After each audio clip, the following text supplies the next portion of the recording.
president and 4 board member resignations in less than 2 years. These unprecedented resignations have provided the opportunity for political extremists to appoint their loyalists, including Yerger, Ewen, Perez, and another that will fill the latest board vacancy and interim superintendent. Then you've got the 2 Brennamans loyally following Lovell Ressler as well. Tonight we'll see Lovell, who doesn't even pay school taxes, take over as president of the school board to lead decisions about how to spend the money of those folks that actually pay taxes. Then they'll have to pick a new vice president and curriculum and policy committee chair, who I can predict will be his most loyal sidekicks. Yerger, who wasn't elected by the voters, and Ressler, who was extremely disrespectful to constituents and continually violates the school board members' code of conduct. And they already have Ewen, who wasn't elected by the voters, serving as treasurer. This dumpster fire is what happens when politics corrupt the school system. At the November 4th general election, voters need to demand change for what's best for students, teachers, and taxpayers.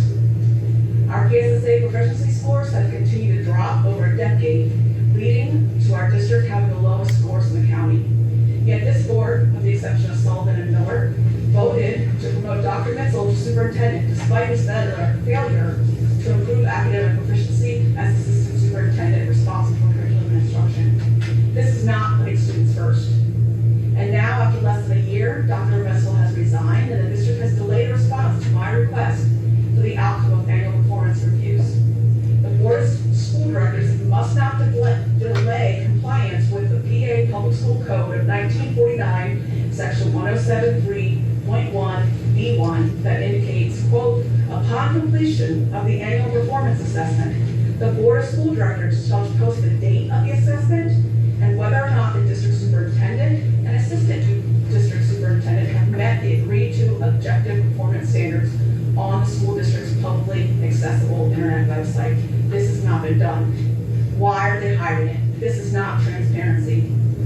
With nearly half the board elected by the voters gone, a budget deficit, and the possibility of needing short-term loans if the state budget impasse continues too long, this isn't the time for unnecessary spending on an interim superintendent, especially with the fast-approaching general election. Just as many other school districts have done, we should have the assistant superintendent serve as interim superintendent, and the new school board elected by the voters should complete a thorough search and selection process for a permanent superintendent that will build a solid future with our district.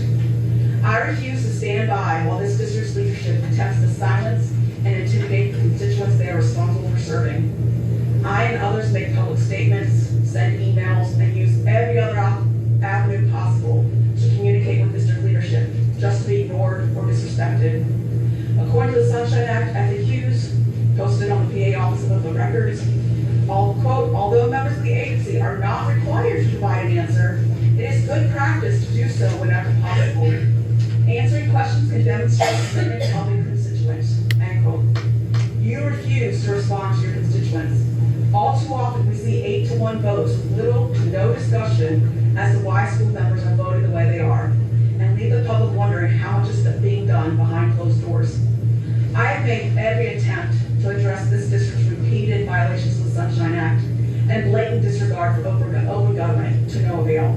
This has left me no other choice than to file a case on August 20th in the Court of Common Pleas to compel the school district, the school board, Dr. Mitchell, and school directors Thompson, Lovell, and Ressler to do their legal duty to comply with the Sunshine Act provisions for open meetings and discontinue their excessive and unnecessary attempts to limit public participation and